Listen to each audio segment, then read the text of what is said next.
Before the story begins, if you enjoy deeply researched historical documentaries that reveal the darkest truths of human survival, make sure to like this video, leave a comment, share it with others, and subscribe to the channel for more untold stories from history.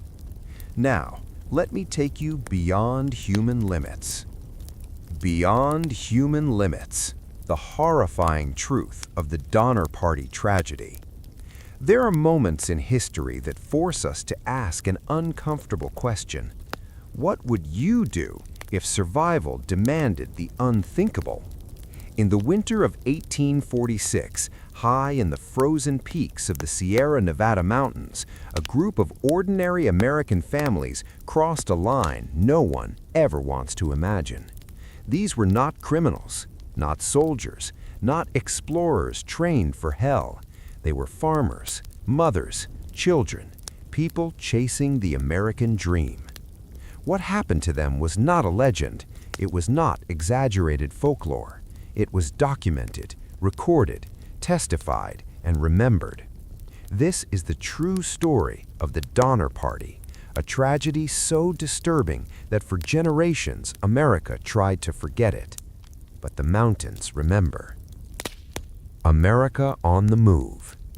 By the mid-1940s, the United States was obsessed with westward expansion, the idea of manifest destiny that Americans were divinely destined to stretch from the Atlantic to the Pacific had captured the national imagination. California was the prize. Stories spread of fertile valleys, endless land, and opportunity beyond measure. Wagon trains rolled west every spring, carrying families who sold everything they owned for a chance at a new life. Among them were the Donner and Reed families. George Donner was a 62-year-old farmer, respected, calm, a natural leader. James Reed was ambitious, intelligent, and confident, sometimes dangerously so. They were not reckless men. They were not ignorant, but one decision, just one, sealed their fate. The shortcut that wasn't. In 1846, a man named Lansford Hastings published a guidebook promising a faster route to California, the Hastings Cutoff.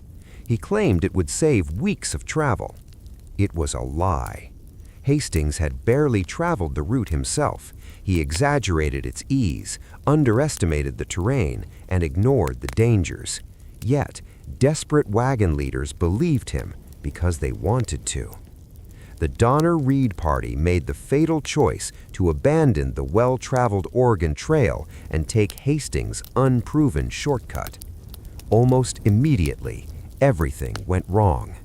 They hacked through dense forests. They crossed salt deserts where animals collapsed and died.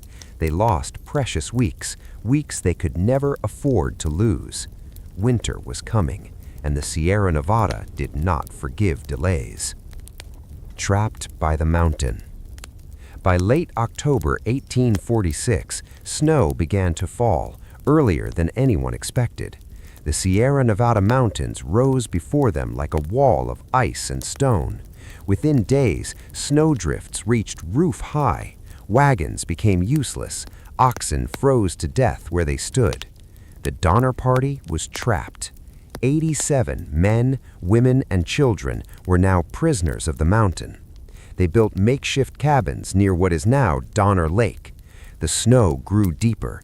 Temperatures plunged below zero. Food vanished. At first, they ate cattle, then horses, then dogs, then nothing. Starvation sets in. Starvation is not quick. It is not dramatic at first. It is slow, humiliating, and relentless.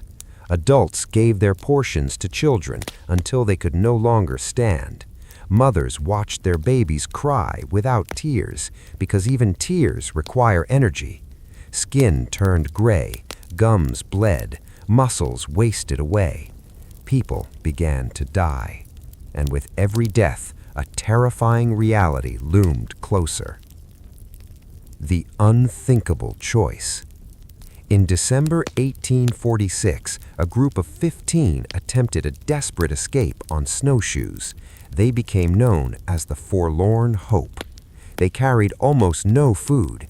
Within days, people collapsed and froze to death at night. One by one, the survivors faced the ultimate moral collapse.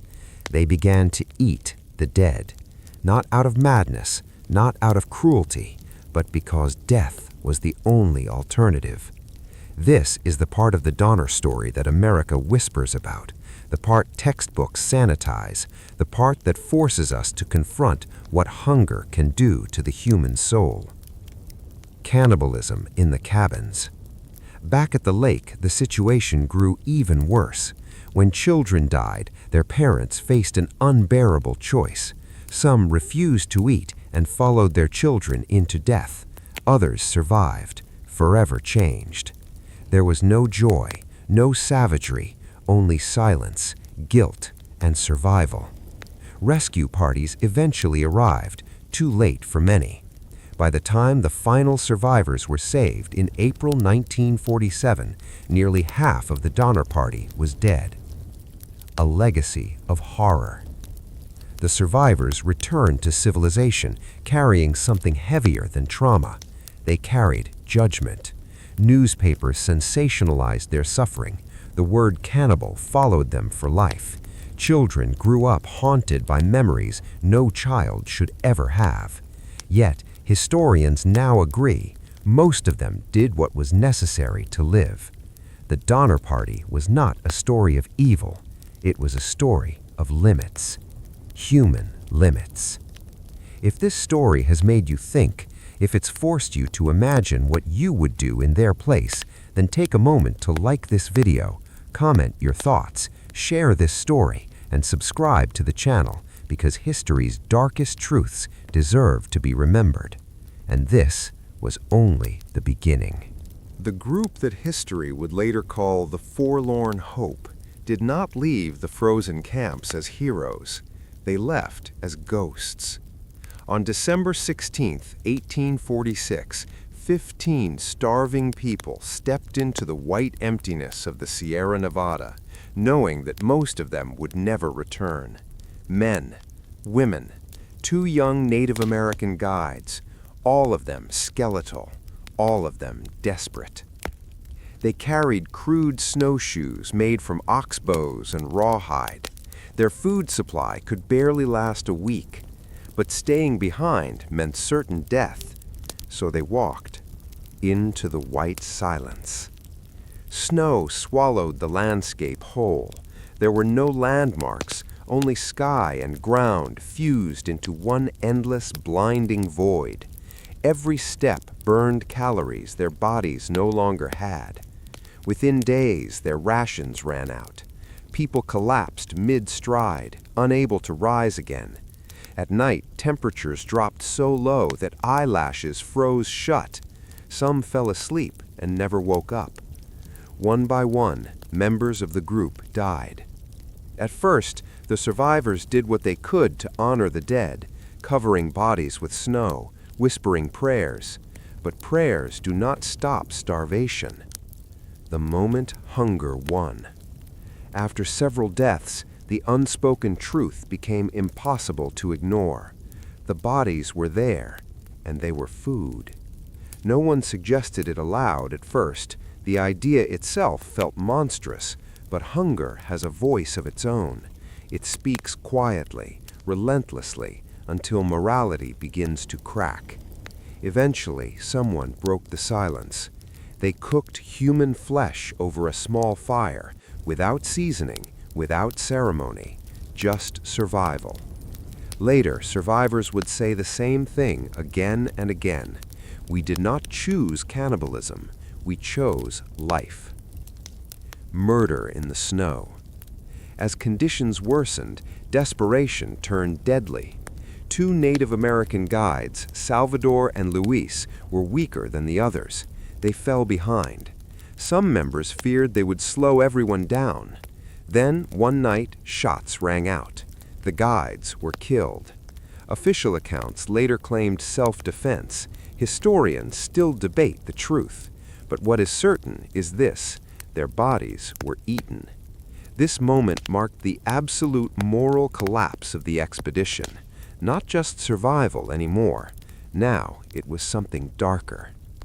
The living skeletons.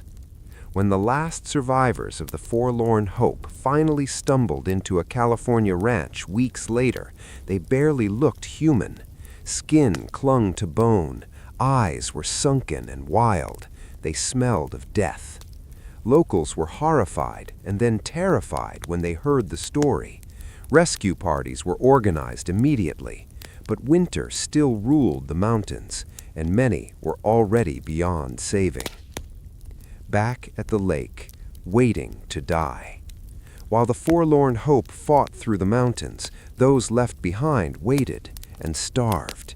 Cabins were filled with silence, broken only by coughing and crying. Children asked when help would come. Parents had no answers.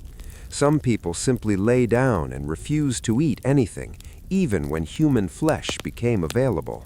They chose death rather than cross that line. Others lived and paid for it forever. Mothers, children, and impossible choices. One survivor later described a mother holding her dead child for hours, unable to let go, unable to look away, knowing what survival might require. Some mothers never ate again. Others survived so their remaining children could live. There are no clean moral answers here, only unbearable ones. James Reed, Exile and Redemption. James Reed, the same man whose argument months earlier had got him banished from the group, was alive. By pure chance, his exile saved him. Reed had reached California before winter hit. When he learned the Donner Party was trapped, he tried desperately to organize rescue missions. People doubted him. Many blamed him. But Reed did not stop. Again and again he returned to the mountains, pulling survivors from the snow, carrying children on his back, watching others die just steps away. When he finally reunited with his wife and children, alive but traumatized, he collapsed and wept. Redemption came at a terrible cost. Rescue, too late. Between February and April of 1947, 4 rescue parties reached the camps. Each time they found horrors worse than expected. Bodies partially buried in snow, cabins stained with blood, survivors too weak to walk, some too weak to speak. Many died even after rescue. Their bodies had passed the point of recovery. The survivors' curse. Those who lived carried the Donner Party forever. Children woke screaming from nightmares decades later. Adults refused to speak of the mountains. Some changed their names. Others isolated themselves completely. And the public never let them forget. Newspapers turned tragedy into spectacle. The word cannibal followed them for life. But modern historians now understand something crucial. The Donner Party tragedy was not caused by savagery. It was caused by bad information, human optimism, and nature's indifference. The mountain still watches. Even today, hikers report strange feelings near Donner Pass. Heavy silence, sudden cold, a sense of being watched. The land remembers. Bones were found there decades later. So were cooking tools made from human remains. The mountain keeps its secrets, but not all of them. If this story has gripped you so far, take a moment to like the video, leave a comment, share it, and subscribe to the channel. Because what you've heard so far is only half the truth. The darkest psychological consequences, the trauma, the guilt, the lifelong punishment are still to come. Long after the snow melted, survivors of the Donner Party struggled to explain what had happened inside their own minds. Because starvation does not only destroy the body, it dismantles the soul. The science of starvation. Modern science helps explain what the Donner Party could not understand in 1846. After several weeks without food, the human brain begins to malfunction. Judgment collapses, time perception warps, emotional control disappears. People become paranoid, irrational, and emotionally detached. This was not weakness, it was biology. As the body consumes fat, then muscle, it eventually turns on the brain itself. People lose empathy, not because they're cruel, but because the brain no longer has the energy to sustain it. In the Donner camps, this process played out in real time. The slow loss of humanity. Survivors later described moments when they watched someone die and felt nothing. No grief, no panic, only calculation. Who will die next? How long will their body last? These thoughts horrified them later. At the time, they felt inevitable. People stopped using names. They said the body, the meat, the remains. Language itself shifted because language is tied to morality, and morality was starving too. Children who aged overnight. The children of the Donner Party were forced into adulthood by horror. Some helped butcher bodies. Some watched parents eat neighbors. Some were told never to speak of what they had seen, ever. One child survivor later wrote, "We did not play anymore. We waited. For food, for death, for rescue." Psychologists today recognize classic signs of severe childhood trauma, emotional numbness, lifelong nightmares, mistrust of others, and survivor's guilt that never fades. These children lived long lives, but parts of them never left the mountain. The guilt that followed them home. When survivors returned to civilization, they expected relief. Instead, they found judgment. People stared, whispered, asked questions they had no right to ask. Some survivors refused to eat meat again for years. Others hoarded food obsessively. Many suffered from what we now call post-traumatic stress disorder, decades before the term existed. One survivor reported burst into tears at the sight of snow for the rest of her life. Another refused to sleep indoors, haunted by memories of cabins filled with death. The tragedy did not end with rescue. It merely changed shape. Who was to blame? For years, America searched for villains. Lansford Hastings became the obvious target, and deservedly so. His reckless guidebook directly contributed to the delay that trapped the Donner Party. But historians now agree the tragedy was a chain of decisions, none made with evil intent. Optimism, group pressure, faith in progress, the same forces that built America, destroyed the Donner Party. The myth versus the truth. Popular culture reduced the Donner Party to one word: cannibalism. Jokes, cartoons, horror stories. But this reduction hides the real lesson. Cannibalism was not the cause, it was the final symptom. The real horror was how thin the line is between civilization and collapse, how quickly ordinary people can be pushed beyond human limits. A question no one escapes. Every generation revisits the Donner Party for one reason. It forces an impossible question.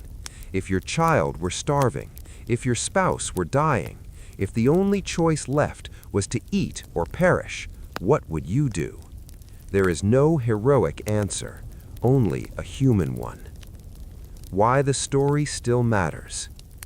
In an age of comfort, the Donner Party reminds us of something deeply unsettling. Civilization is fragile. Morality depends on full stomachs. Order depends on abundance.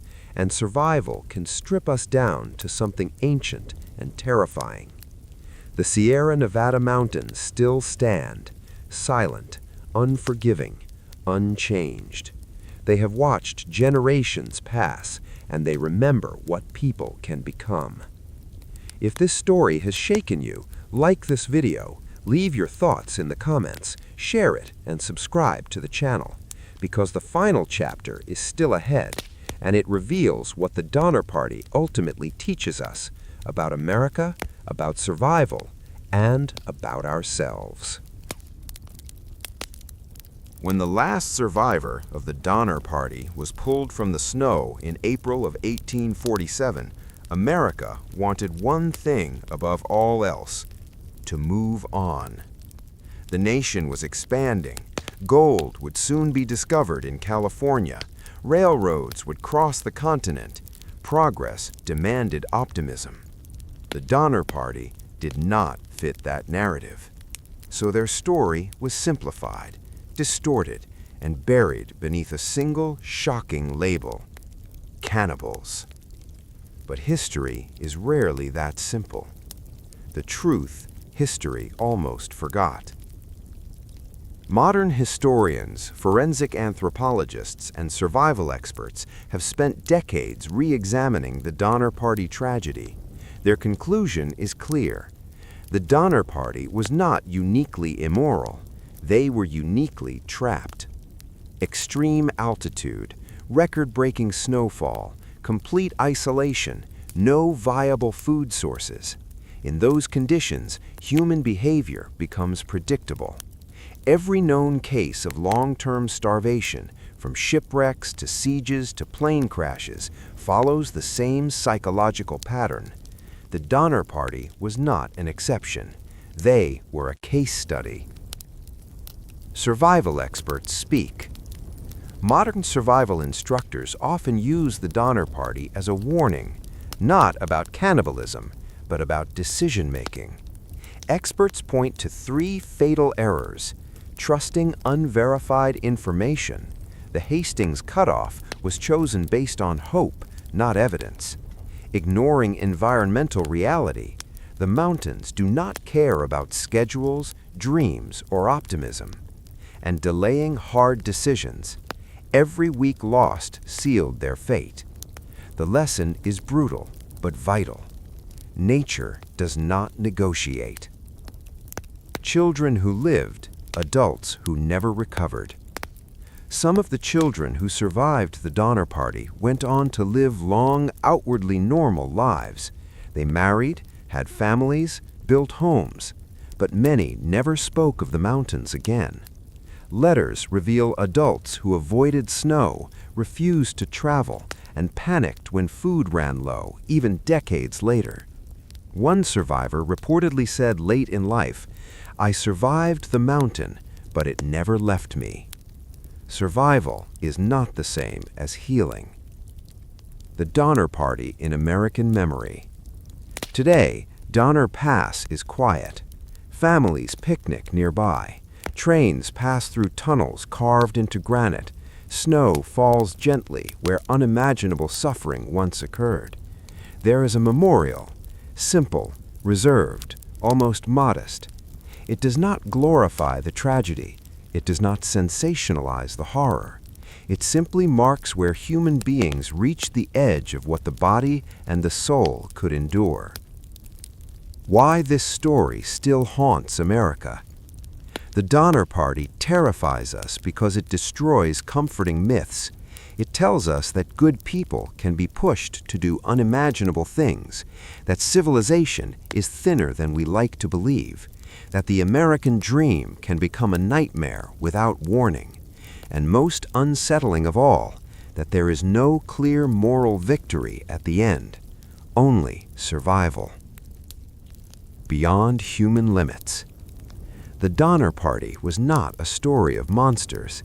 It was a story of mothers, of children, of families who wanted land, safety, and a future. They walked west believing in opportunity. They found a mountain, and the mountain showed them the truth, that beyond human limits, we are all the same, fragile, desperate, human. If this documentary moved you, if it made you think, uncomfortable as that may be, then please like this video, share it, leave your thoughts in the comments, and subscribe to the channel. Because history's darkest truths don't exist to shock us. They exist to warn us and to remind us what survival truly costs.